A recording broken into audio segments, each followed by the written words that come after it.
Hello there, thanks a lot for coming by PosterCentral.com's video blog today. I'm Pete Howard, and just feast your eyes on this pre-rock and roll masterwork of big, influential rhythm and blues stars. Oh my God, look at this, just amazing.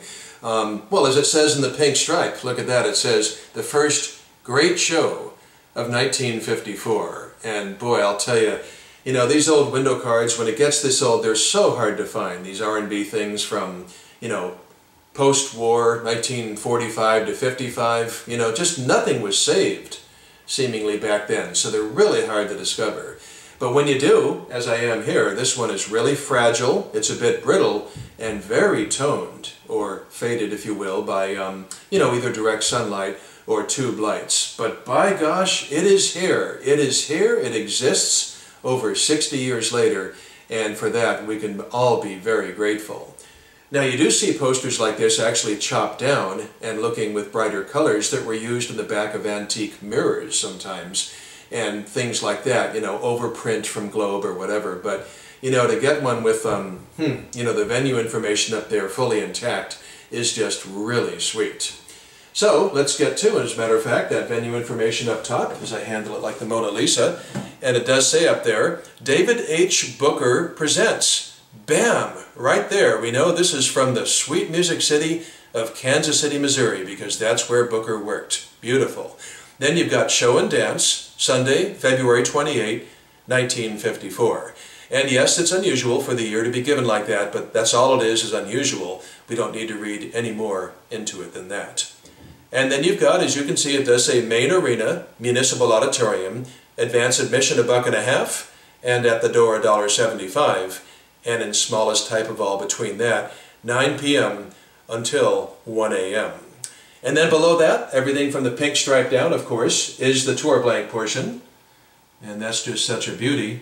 Wow, although, you know, I say tour blank like they're around from other city. I dare you to find this from another city. Or find it at all. That would be really special, but that's what us collectors do, right? We just love to hunt these things down.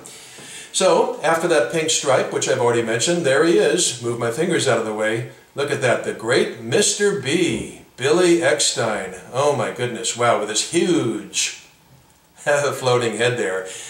Very much the 50s style for concert poster graphics. You just love that. Boy, Eckstine's rich history is just way too large to put in this video here. I mean, you know, let's put it this way, super producer Quincy Jones, you know, Michael Jackson's Thriller and everything, he has said, I looked up to Mr. B as an idol. And jazz great Lionel Hampton called him one of the greatest singers of all time. Up to this point, in '54, Mr. B had had 11 top 10 rhythm and blues hits. And then below him, we move down a little bit, you can see there she is with a very big picture, actually quite nice. The top lady of song, Ruth Brown. What a nice credit in that white circle there to call her that. But it's true. I mean, Ruth had 9 top 10 rhythm and blues hits right up until the point of this concert. But the year was still early, right? February of 1954. And by year's end, she would tie Billy for 11 top 10 rhythm and blues hits. And boy, did she do it big time in 1954. My gosh. Oh, What a Dream was #1 for 2 months for Ruth. And then Mambo Baby was also not just top 10, it went to #1 too. So, wow, first lady of song indeed, just amazing. Top lady of song, I should say. Wow, what a chart success for Ruth. And then you've got the nation's #1 singing group, right? Look at that, in the white circle, the Clovers. Well, that must be a bit of an exaggeration, right? Nation's #1 singing group. There were a lot of singing groups, but no, check this out. In the last 3 years, the Clovers had amassed, there's that number again, 11 top 10 rhythm and blues hits. That's right, in just the last 3 years, including 3 #1s, 3 #2s, and 3 #3s. Wow, how's that for numbers? Sometimes the numbers just line up. It amazes me how the numbers just fall together and line up on these, when I'm putting together these stats. It's really fun. But were the Clovers past their peak? How did they do in 1954? All they had was 4 more top 10 R&B hits. So, God, I can't remember the last time I blogged a poster that had 3, you know, what do you call them, AAA+ all-star starting team members on the poster, filling up the whole poster with no B-listers.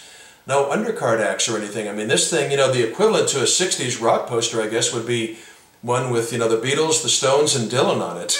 Just crazy, the R&B talent and chart success this poster represents. Just amazing. As I choke, I'm so overwhelmed with the coolness of this poster. And then, can't forget him down there in the lower left, because you needed a band behind these vocalists. They were vocalists, you know. And there you have, let me move in on him a little bit, Johnny Hodges and his award-winning All-Stars. Yeah. Now, poor Johnny. In fact, I'll get a little closer for him. Let's give him a little love here. Poor Johnny. He was a relative failure on this poster, wasn't he? Yeah, all he had was 3 top 10 rhythm and blues hits in the last decade. I mean, what's he doing on this poster with only 3 of them, right?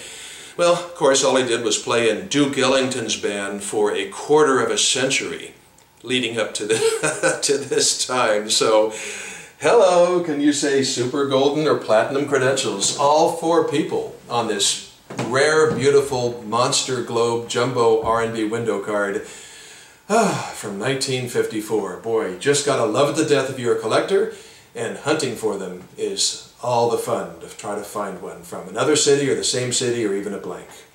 Anyway, hope you enjoyed it as much as I did, half as much as I did. Thanks a lot for dropping by, and we'll see you again for something soon. Take care and have a good day. Bye-bye.